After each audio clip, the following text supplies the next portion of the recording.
Our topic today is the current politics of the Lukashenko regime and his relations with Putin's Russia, security issues for immediate neighbors and for the whole transatlantic community. And as Max has already said, I'm a research director at the European Expert Association, that's a Ukrainian NGO. And also I'm a Ukrainian expert for iSense, and I do research mostly on Russian disinformation and Russian malign influence in Ukraine and in Belarus. I started my work on Russian soft power, and as you all know, it turned to hard power in 2014, and since then I have been researching Russian information operations, trying to find mechanisms, ways, and techniques that are being used.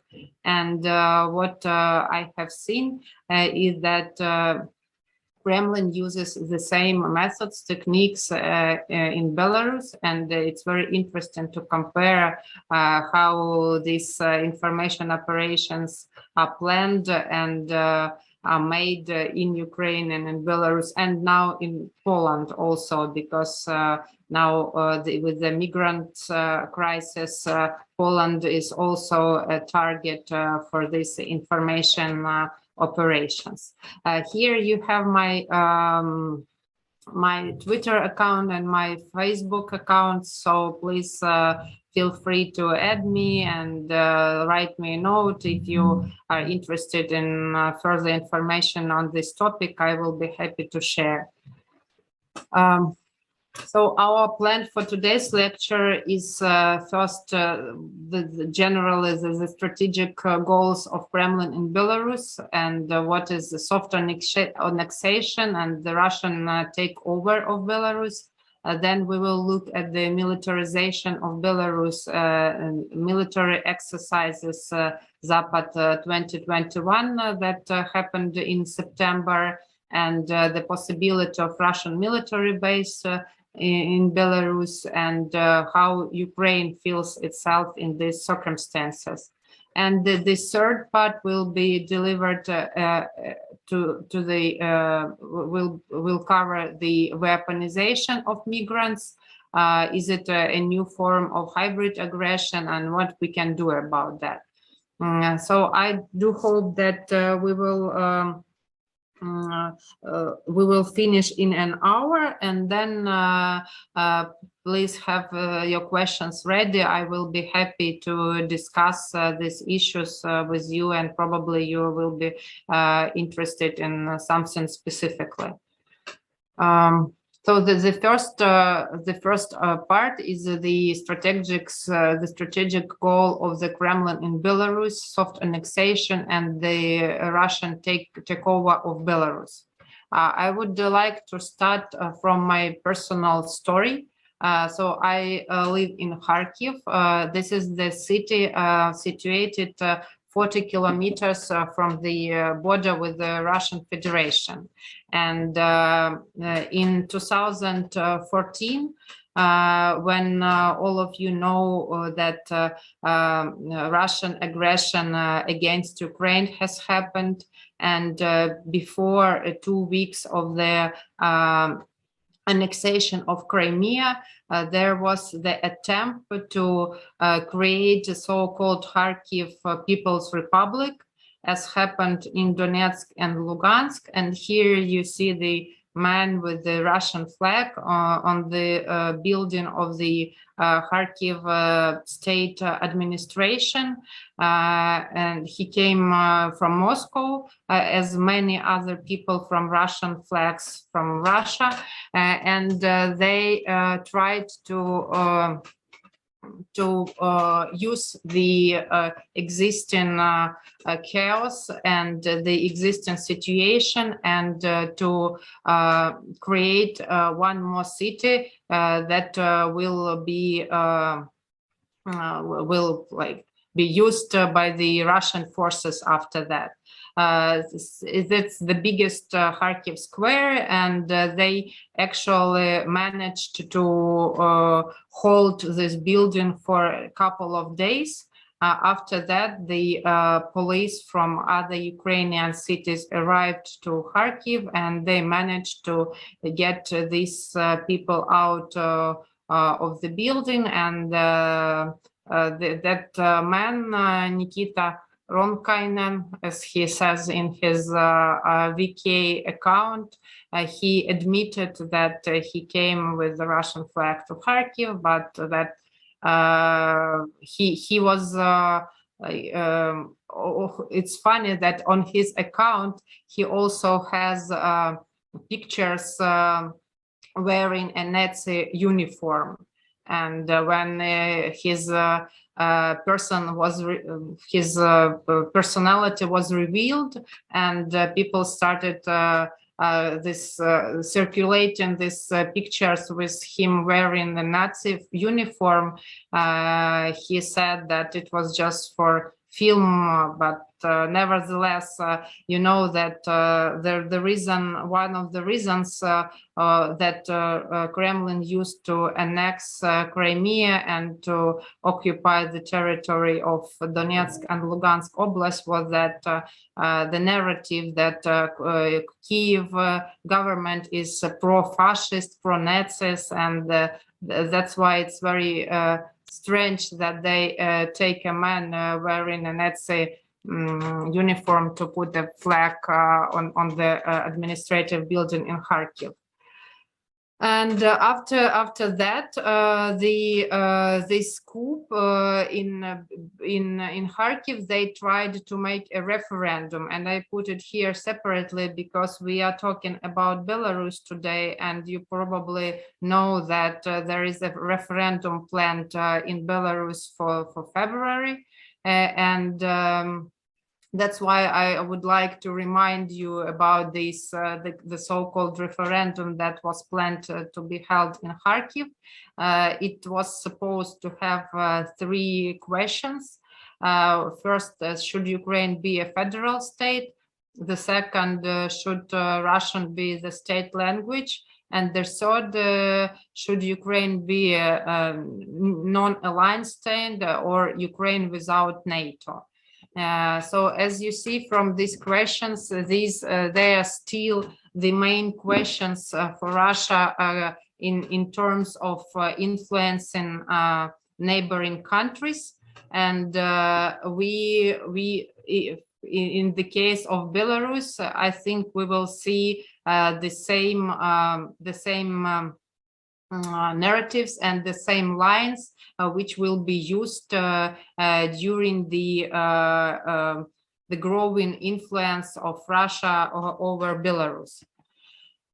So from here we can say that the strategic objective of Kremlin, not only in Ukraine but also in Belarus, is to have control over Belarus. That means to have economic, military, and information control.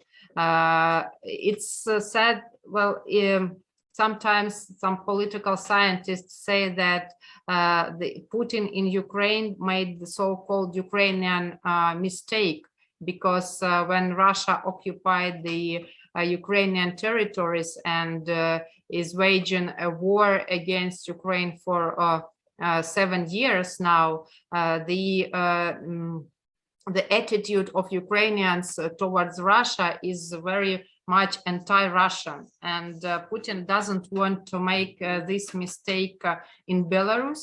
So Russia would probably stick not to some aggressive steps, but use soft power and soft annexation and means that will allow Kremlin to get control over Belarus, but it wouldn't be made in a way of like some military means or regular occupation. But in any case, Russia doesn't want to see Belarus as an independent state, and the Russians goals in Belarus could be described as 3 times no. So no to any revolution in Belarus, so that it couldn't happen in Russia itself. And that is why Putin has never said that the people had the right to have a free and fair election. And that is why Putin is backing Lukashenko after the so-called elections in 2020. The second no is no to any other influence on Belarus except for the Russian influence. So that Belarus is the sphere of influence of Russia, and the only person that controls the situation there and could influence the situation is Mr. Putin himself. And the third no is the influence of Russia on Belarus could not be reduced, but on contrary, it should be growing and it should be strengthening. Saying all that these are the goals of Russia in Belarus, we should know that the influence of Russia as global power is decreasing, and in order to keep it, Putin is constantly escalating relations with the West, trying to achieve the goals, the strategic goals of Russia by the small means. Making small conflicts over in other countries, using information operations, and so on. So he tends not to use the full-scale conflicts, but rather small conflicts all across the near the borders with the Russian Federation. In speaking about Lukashenko and his support of Lukashenko, this strategy actually works, because Lukashenko says and all the time that he and together with Russia is against Western countries. He actually calls Western countries, and especially Poland, Latvia, and Lithuania, the enemies. And probably you have heard today that he announced in the interview that he is ready to deploy Russian nuclear weapons on the territory of Belarus. And generally speaking, he is up to any confrontation, and he will support any confrontation Russia wants to have with the Western partner, with the Western countries. Speaking about militarization of Belarus, the Kremlin constantly demonstrates readiness for war. And uses Lukashenko as an instrument in this hybrid aggression. And Moscow is systematically expanding and implementing the strategy to expand its presence in Belarus and deepen the integrations of the armed forces of both countries. For this, it uses Lukashenko and to make this connection stronger. In last months, the Union State of Russia and Belarus documents were signed, and also the new military doctrine was approved. But it's necessary to note here that probably Putin is not so very much supporting Lukashenko himself, because for this signment of these documents, he didn't come to Minsk as he could, but he was at that time in Crimea, and Lukashenko was in Minsk. So they signed these documents online, and it was pretty strange, but for this kind of event. But anyway, now Russia has these documents signed and can use it further. Whoever is the president of Belarus, the Union State is already has all the programs approved. We can say that Lukashenko is selling the Belarusian sovereignty, or he is exchanging it for the support from Russia and from Putin himself. And for all this period, Belarus was the part of the Russian military strategy, and the situation after 2020 led Russia to make this to use it more strongly. And we have heard that the full-fledged base was discussed.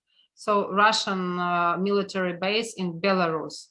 Lukashenko has denied it at first, but now when he found himself in complete isolation from the West, and the only leader who supports him is Putin, he started to also to use this military rhetorics, and says that he will be ready to give the Belarusian territory for any kind of Russian weapons, including, as I've said, nuclear weapons. And he especially says about Ukraine that the Russian missile systems should be put on the border of the Belarus and Ukraine to protect the Union State from the aggressive West and from the aggressive NATO that, as he says, wants to attack the independent Belarus. All this military cooperation and the dependence of Lukashenko on the support from Moscow, it's very much covered in the media, and it's used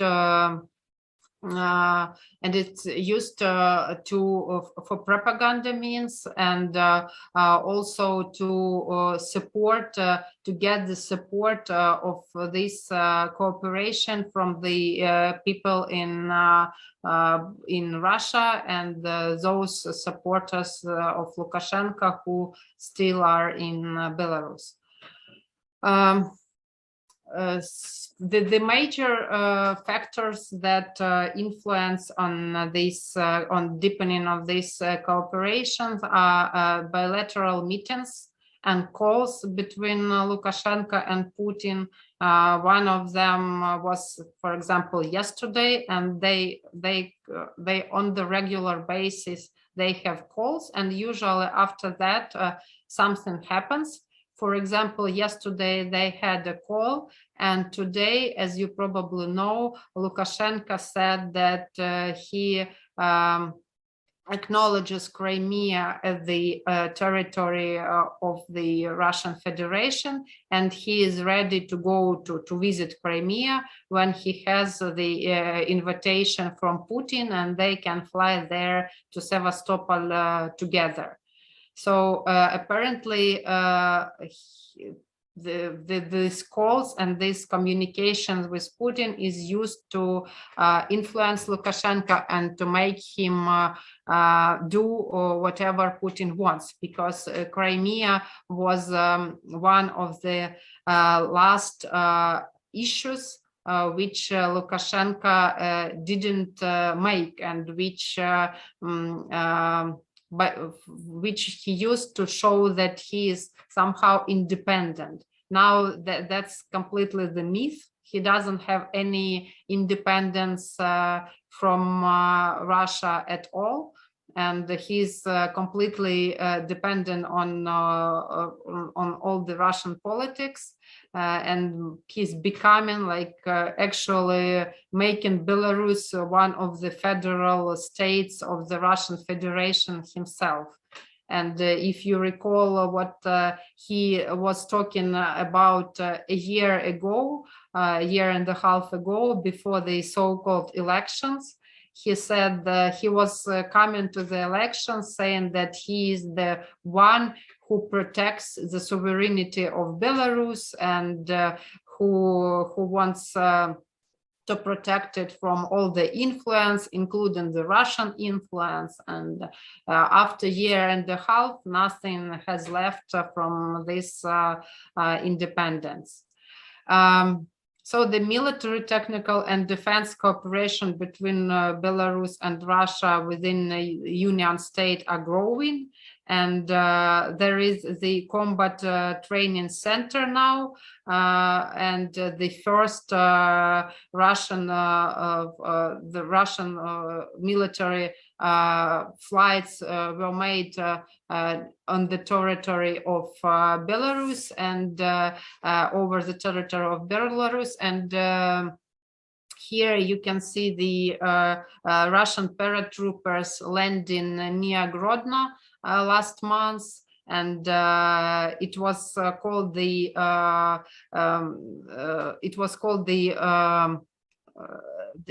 exercises as part of a sudden check of the combat readiness. So the paratroopers landed about 5 kilometers from the Lithuanian border and 30 kilometers from the Polish border. Also, Zapad 2021 military exercises, which I have already mentioned, and after Zapad 2021 has finished, the ministers of defense of Belarus and Russia announced that they are already preparing the new military drills, and that they will be ready to combat the malign actors from the West who want to conquer the Russia and Belarusian Union state. And also the major factor is delivering the Russian weapons to the territory of Belarus. So that it will be stationed over there, and whatever happens in the nearest future, Russia will have the military presence in Belarus, and this presence is growing. Probably you have, of course, heard about the Russian military built up near the border with Ukraine. In Ukrainian sources, we read that that's near the Ukrainian border. In Belarusian sources, I mean independent sources, I sometimes read that they are situated near the border of Belarus. But so that's Yelnya. It's to the north of Ukraine and really close to the border with Belarus. And now our military, Ukrainian military, assumes that near the Ukrainian border, there is the 115,000 Russian troops, and everybody is really concerned about what are the goals of Kremlin. Does it really want to attack Ukraine? Is it the main goal, or it's using these drills? These troops to leverage the influence and to, for example, before Biden-Putin meeting, and to use it as a threat, as a potential threat, to show United States that it's ready to start the full on-ground war. That is the question that is being discussed right now in Ukraine, and our military said that Russia will be ready to start the full-scale war in January or February.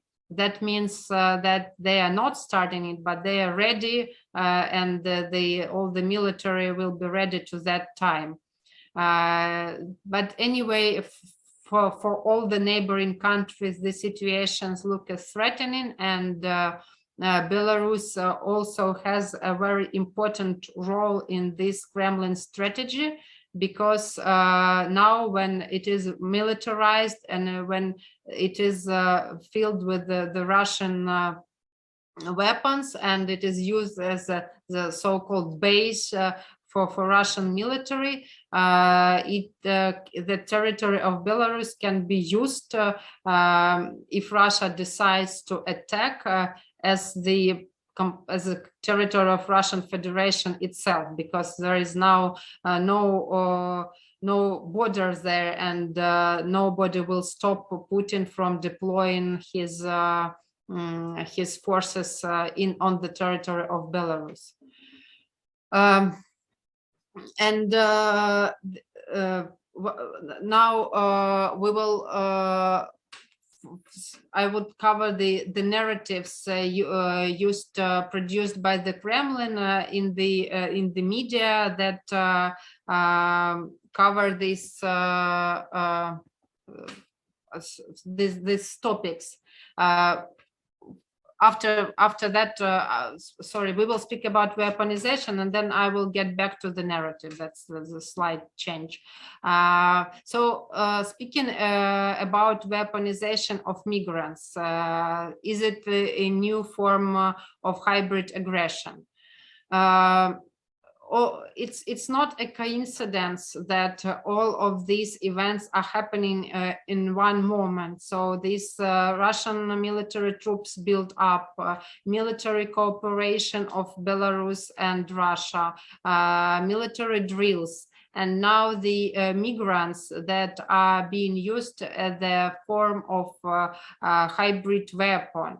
So but using all these means, Russia is making the stakes higher and is getting more arguments and more leverage in speaking with the West. And it is using migrants as weapons. And Lukashenko is completely agrees to this, and his regime brought hundreds of migrants from Iraq, Afghanistan, Syria, and other countries to the borders with the European Union. And you, of course, know that it all happened, started to develop in June and July this summer, when Lukashenko said that because of the sanctions, he doesn't want to, he will not hold these migrants back, and he will allow them to get to the territory of the European Union member states. And after he said that, there were the signs that showed that Lukashenko's regime is helping these people to get to the borders with Poland, Latvia, and Lithuania. For example, the number of flights from Iraq doubled.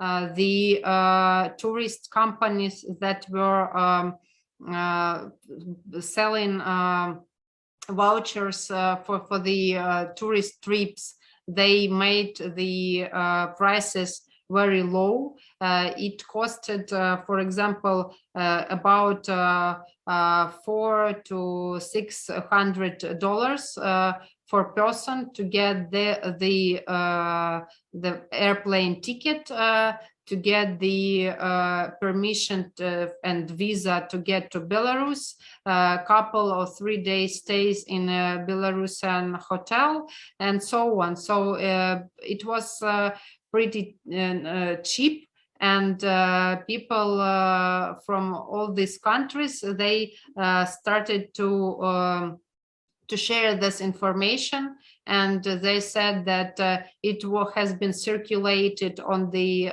TV in these countries, and that made Belarus very desirable place for them to come to, because they were told that it's very easy to cross the border from Belarus with the neighboring countries.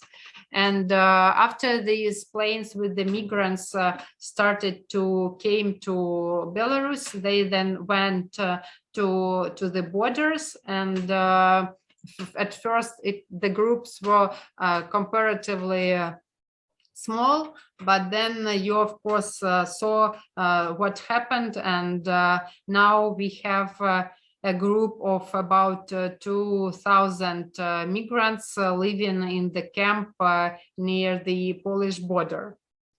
Here you see the actually the picture when the migrants tried to attack the fence on the border crossing Bruzgi-Kuznitsa, which Polish military and Polish special services they managed to stop. And now on these people live in the camp built by Lukashenko's military near this place. And now all this situation is getting even more threatening, because the groups of migrants started to attack the border in different parts, all over the Polish border and also the Lithuanian border, because some of the people don't have the place where to come back, and the only way for them is to stay there and to try by any means to get to Poland, to Lithuania, and through these countries to Germany, for example. And Lukashenko's propaganda and Russian state propaganda uses these images to full extent. There were evidence that they made, they used children, the images of children, the images of women, and made posts that should have shown the world how cruel Poland is, and that Lukashenko is actually taking care of the migrants and the Western countries that he says initiated this crisis. They now don't want to give people the permission to get to the territory of Poland. And one of the goals of these operations is also to try to break the European unity, because Lukashenko and Kremlin, they understand very clearly that this question is very disputable, and it is discussed, and there are different points of view on this question. And when something is disputable, then you for sure know that the Kremlin will try to use it in the information operations, because radicalizing the society around some issue is the tactics that has been used since the KGB times, and still is now very commonly used in information operations. And speaking about Russia, in 2015, Russia used the same form of hybrid aggression with migrants against Norway and Finland. And here you see people on the bicycles in the middle of the winter in the north of Russia, where it's much colder than in Belarus. Why are they using bicycles? It's because according to the Russian laws, you cannot cross the border or get close to the border by foot. You need to use some kind of transportation. So there was a special business made by people who sell bicycles. So they sold these bicycles to migrants. Migrants used them to get to the border with Norway and Finland, and then they left them there. And there were pictures of this not useful anymore bicycles lying in the very large groups. So that's not the first time that the migrants are used, and we should be prepared that in the future it will be used also, and that is a very sensitive issue, because for now nobody knows what is the right way how to deal with this and how to prevent such a situation in the future.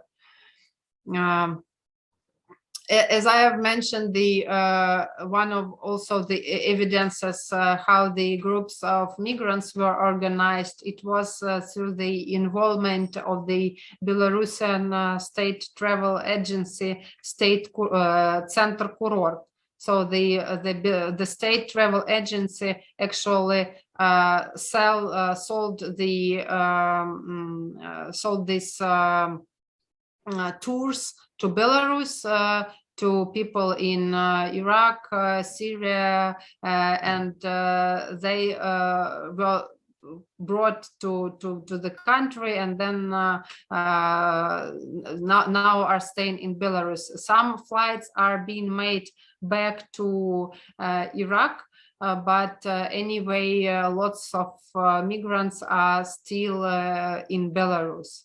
And Belarusian security forces, they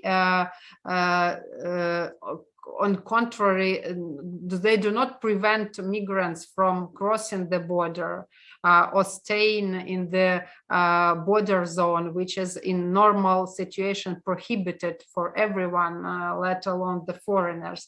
But they, on the contrary, create conditions for illegal immigrants to freely cross the border, and they help them. And Lukashenko admits that.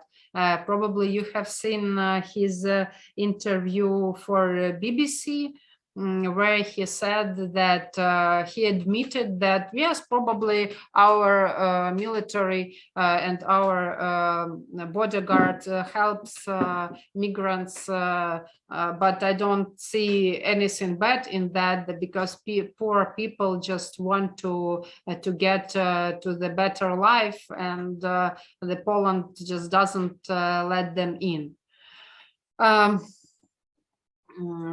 Yeah, and now he is after this BBC interview, which Belarusian state propaganda tried to show in a to use in a positive way, and to use like to make the positive image of Lukashenko.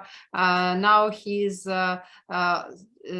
still is trying to use this situation to promote himself as a strong leader. On the right, you see his speech in the migrants camp, where he came last Friday, and he was speaking to migrants and trying to show that he is ready to help, and that's only the Western countries who are to blame that the people are stuck at the border. And on the left, it's the picture from today when Lukashenko is speaking with the Russian state propagandist Kisilov, and that's exactly the moment when he said that he is ready to give the territory of Belarus, if it will be needed, to deploy nuclear weapons, if NATO deploys the weapons in Poland. And also in this interview, he made the statement that he admits the Crimea as the territory of Russian Federation. So he tries his best to use the possibilities of media to create this image of a strongman. And the problem is that he doesn't has as much supporters inside the country as he thinks. And for the outer audience, for the audience in Ukraine, in neighboring countries, it doesn't. He cannot influence these countries, and on the contrary, his images is getting even more worse.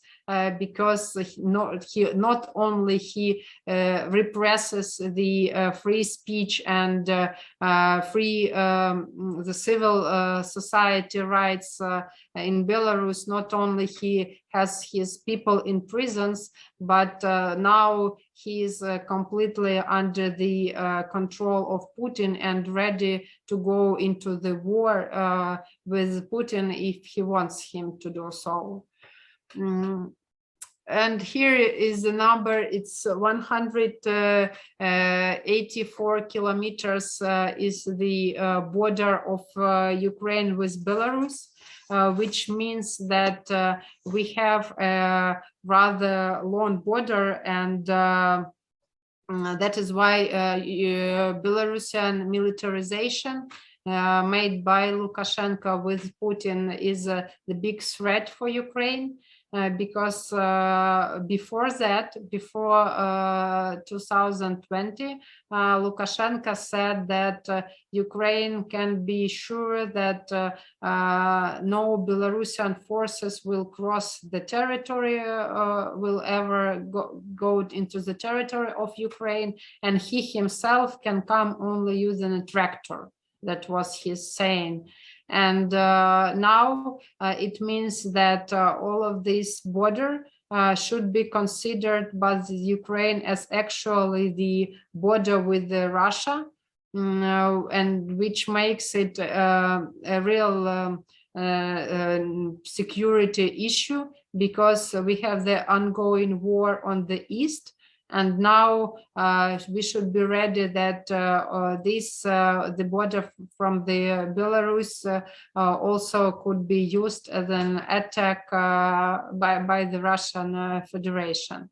And also that's the threat for all the neighboring countries, including Poland and Latvia and Lithuania. And there were materials that showed that, going back to migrants, that showed that the groups of migrants could be under the control of Belarusian border guards, and Belarusian authorities could be guided to the border with Ukraine, and could try to get to Ukraine, and from Ukraine get to Poland. But there are a few obstacles in this. First of all, the border itself. It's the truth. It's not equipped. So sometimes it's just the field or the forest with the line like showing that the border with no actual fence. But on the other hand, usually these are places that are very difficult physically to cross, because that's the forests or the places with the rivers, or Chernobyl radiation zone, for example. So there are a few places where migrants potentially could cross the border. And after Lukashenko started this rhetoric of aggressive rhetoric towards Ukraine, Ukrainian security forces, they decided to deploy around 8,000 people to the border to protect it in the places that could be used to get to the country. That's one point. The second point is that for the migrants, that's not actually what they want. They do not want to get to Belarus, to get to Ukraine. They want to get through Poland to Germany, for example, or through Poland to other West European countries. And by getting to Ukraine, they will not be, so that the way for them will become only longer, and they will need to spend more money on that, and the logistics will be harder. So it's not an easy way for them, and probably if they're not forced, they will not do it by themselves. But we cannot exclude the situation if the groups of migrants will be forced to cross the border with the Ukraine from Belarusian side. So as I have said, the Kremlin combines this pressure on Belarus with information influence through the pro-Kremlin network of media resources. And as I assume you already had a couple of lectures covering Kremlin information influence and the narratives used by the Kremlin to influence Belarus and influence Ukraine. And I wouldn't like to stop on this much, but we can see that the information influence is growing, and the network of media resources is growing, and now, for example, Telegram as a new, comparatively new tool for instant spread of information is used, and other social media networks which are growing more and more popular. So it's getting even harder to combat this malign information influence, because we most often act reactively. So Kremlin does something, or Lukashenko does something, and then we or the West react to this. But the reaction is always has a smaller influence than the information operation itself. So we should look for the new ways of how to counteract, predict, and do something first, not to wait and not to be reactive in this.